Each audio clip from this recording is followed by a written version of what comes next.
کل کی گفتگو میں آپ حضرات کی خدمت میں یہ معروضہ پیش کیا تھا کہ رسول اللہ کے بعد دو سلسلے چلے، ایک رسول کی اطرت کا سلسلہ چلا اور ایک رسول کے اصحاب کا سلسلہ چلا، اور ان دونوں کے بھی عقیدت رہے۔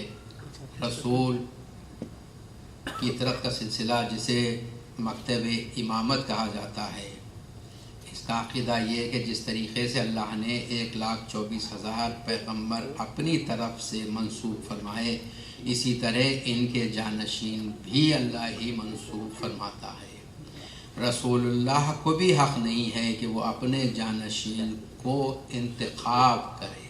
رسول اللہ دعا فرما سکتے ہیں مگر انتخاب کرنے کا حق رسول اللہ کو بھی نہیں ہے۔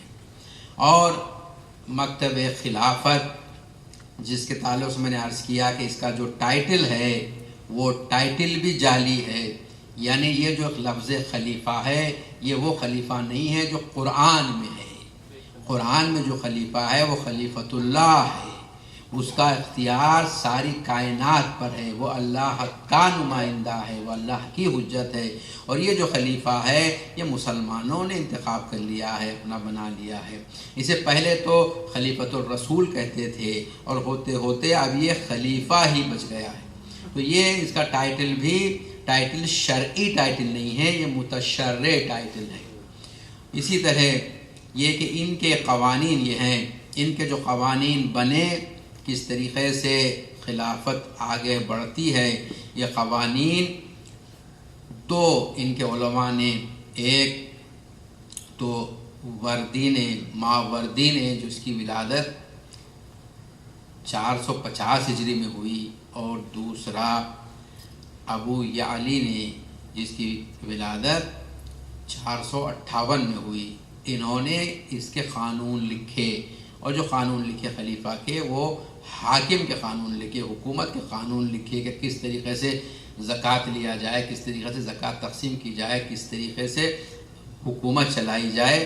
اور یہ خلیفہ کے انتخاب کے انہوں نے 3 طریقے لکھے کہ پہلا طریقہ یہ کہ اگر خلیفہ یہ کہہ دے کہ میرے بعد فلاں خلیفہ ہے تو وہ خلیفہ ہو جاتا ہے، جیسے ہارون رشید کہہ دے کہ میرے بعد مامون خلیفہ ہے تو وہ خلیفہ ہو جائے گا، کہاں پھر مامون کے بعد مؤتمن خلیفہ بنے گا تو وہ خلیفہ بن جاتا ہے۔ اور دوسرا طریقہ یہ ہے کہ کسی کے ہاتھ پر 5 افراد نے اگر بیعت کر لی خلیفہ کے عنوان سے تو وہ خلیفہ بن جاتا ہے۔